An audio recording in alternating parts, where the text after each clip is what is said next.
Bonjour et bienvenue dans cette série de témoignages de professionnels éclairant sur la possibilité de résoudre naturellement les émotions qui activent nos peurs, angoisses, phobies, inhibitions, colère et toute autre réaction nous empêchant consciemment ou inconsciemment d'être nous-mêmes, parfois à nous rendre malades.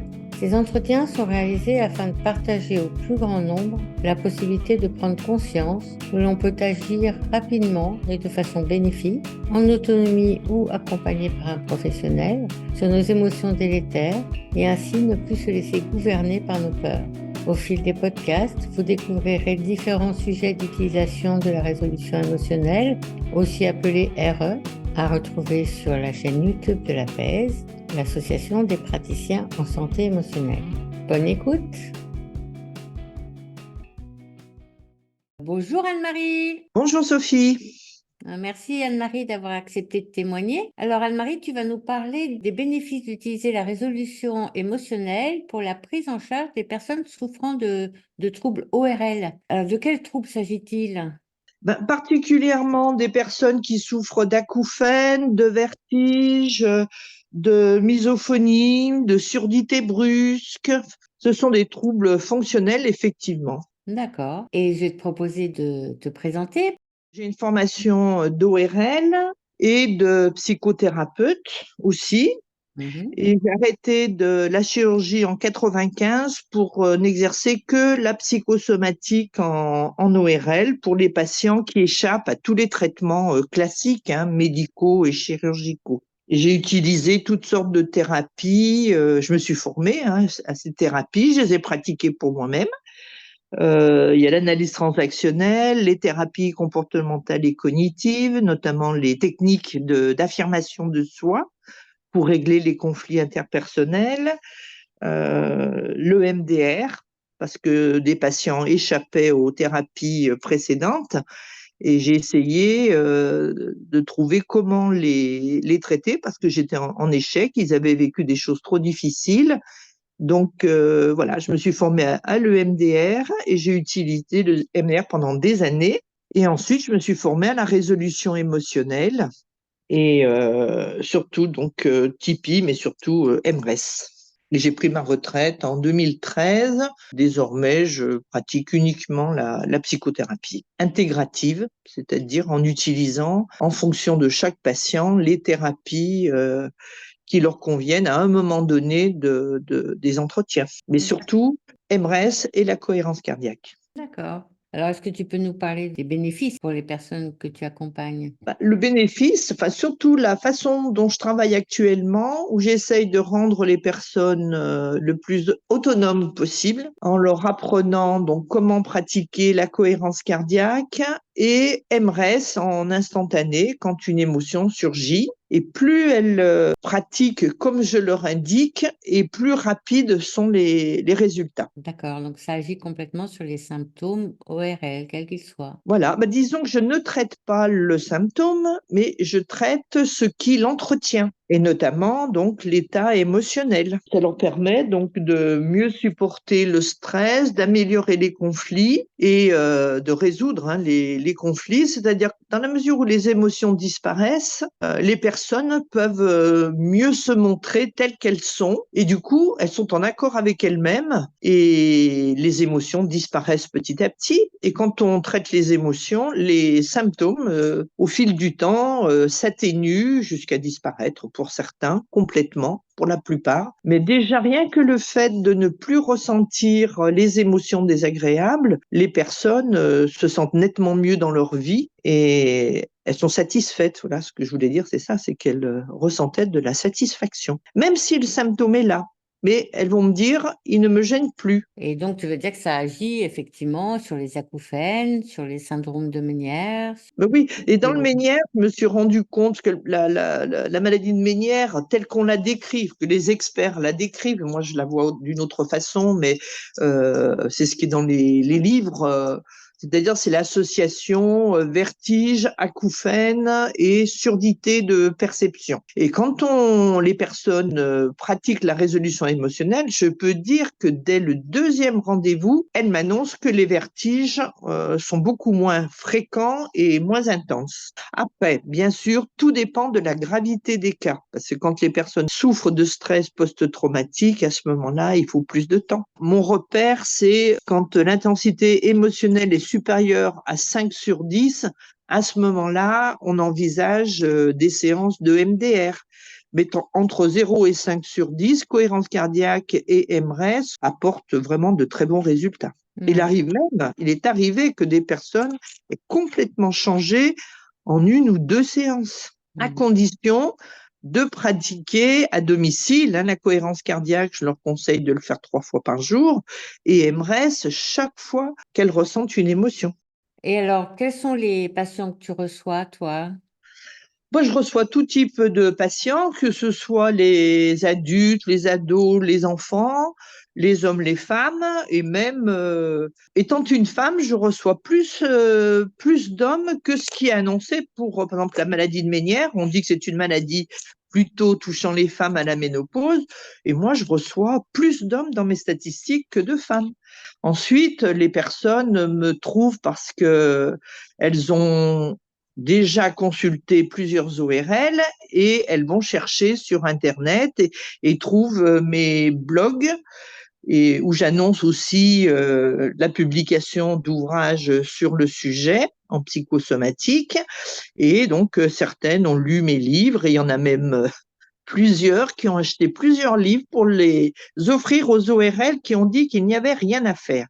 Donc moi, j'ai accepté de témoigner là pour dire il y a toujours quelque chose à faire. L'histoire, c'est de trouver la bonne personne qui a la formation qui correspond au cas du patient.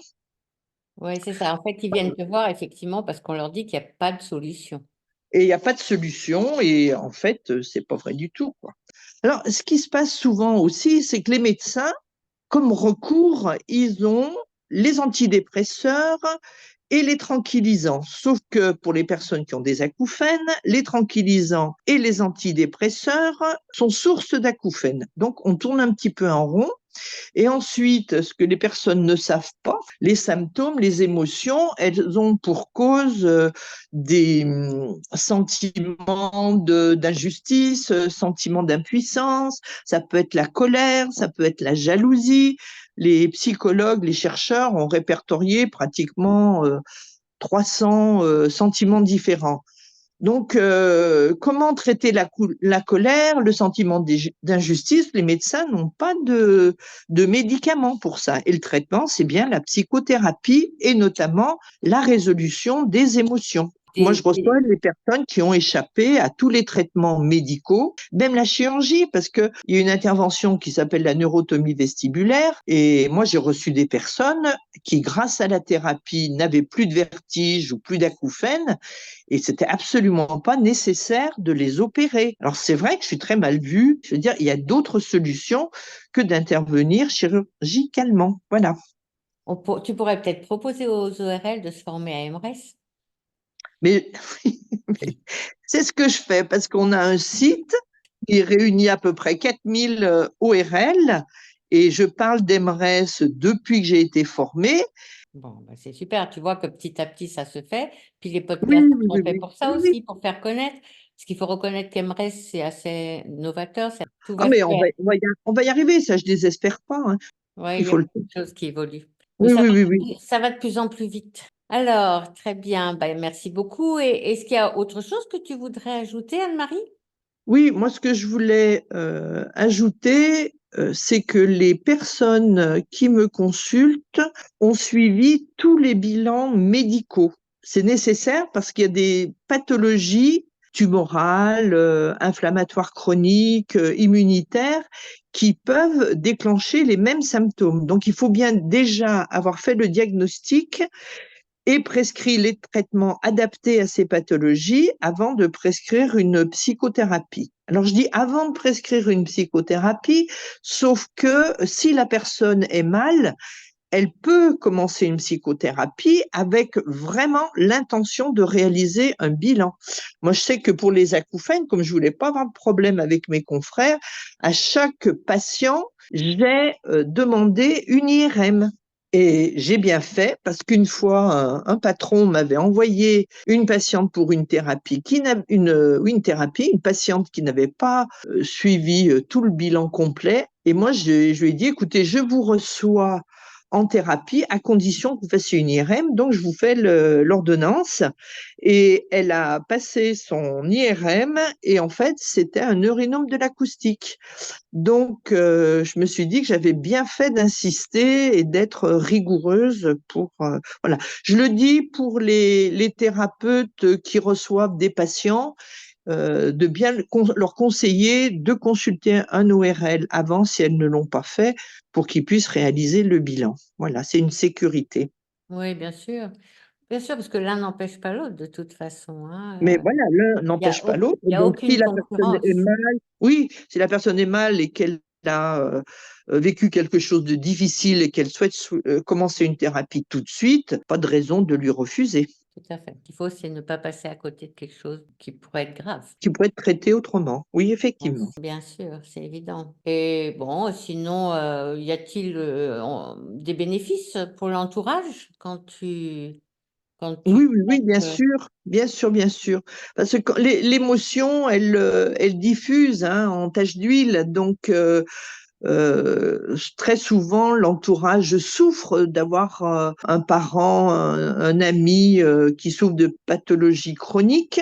Donc, ces personnes ont aussi besoin d'aide. Pour les enfants, par exemple, moi, je reçois toujours les parents. Alors, je les reçois seuls. La plupart du temps, c'est la mère, mais des pères aussi peuvent venir. Et donc, je leur apprends à faire la résolution émotionnelle pour eux-mêmes et de vérifier aussi qu'à ce moment-là, l'ambiance au niveau de la famille est plus calme. Et surtout, je pense à la misophonie, parce qu'il y a eu la période du Covid et des confinements, et il y a beaucoup d'enfants qui ont souffert de la promiscuité avec leurs parents et qui ont cherché sur Internet en disant je supporte pas les bruits que font les parents et ils m'ont trouvé et donc les parents ont pris rendez-vous et j'ai soigné d'abord les parents. Enfin, soigné. Je leur ai montré, oui, parce qu'ils sont en souffrance, parce que quand les enfants refusent de passer à table avec eux ou les traitent de tous les noms d'oiseaux, ils sont malheureux. Donc, ils font de la résolution émotionnelle.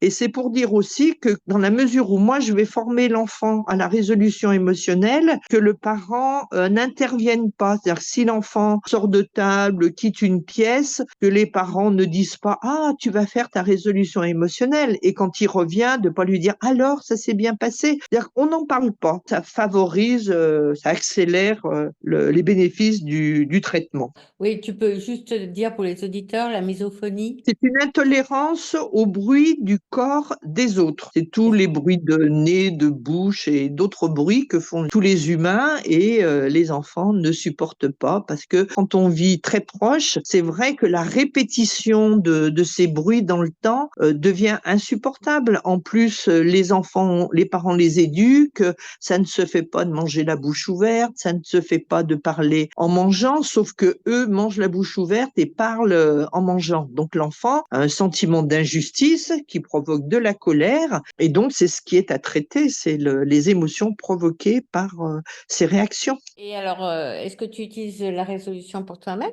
Alors moi, c'est intéressant aussi parce que depuis plusieurs années, j'ai pratiqué la résolution émotionnelle chaque fois que j'avais une émotion. Et je me suis rendu compte qu'au début, quand il fallait à peu près 3 minutes pour traiter une émotion, et avec le temps, je n'ai même plus maintenant besoin de me dire, tiens, je vais faire MRES, parce que de temps en temps, je m'entends soupirer et je pense à ce qui s'est passé. Je me dis, ah oui, c'est vrai que ça a dû me contrarier, mais je ne ressens plus rien. Donc c'est vrai que la vie est vraiment plus douce.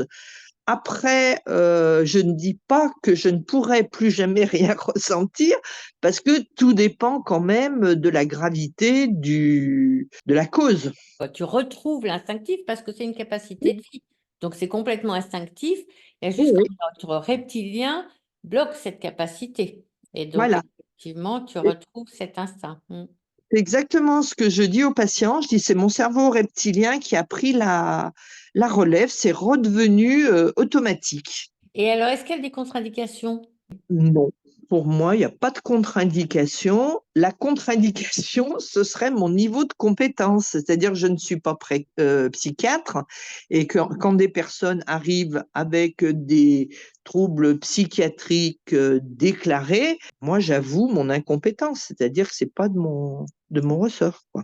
Mais c'est tout ce que je vois. Sinon, c'est vraiment applicable à tous. Merci beaucoup, Anne-Marie. Écoutez, moi, hein, qui te remercie. Alors, Anne-Marie, on mettra tes coordonnées comme d'habitude sous la vidéo pour ceux qui veulent te contacter. Il faut savoir que tu as écrit donc plusieurs livres. Alors, j'ai un livre qui est paru aux éditions Le Duc, hein, sur la misophonie.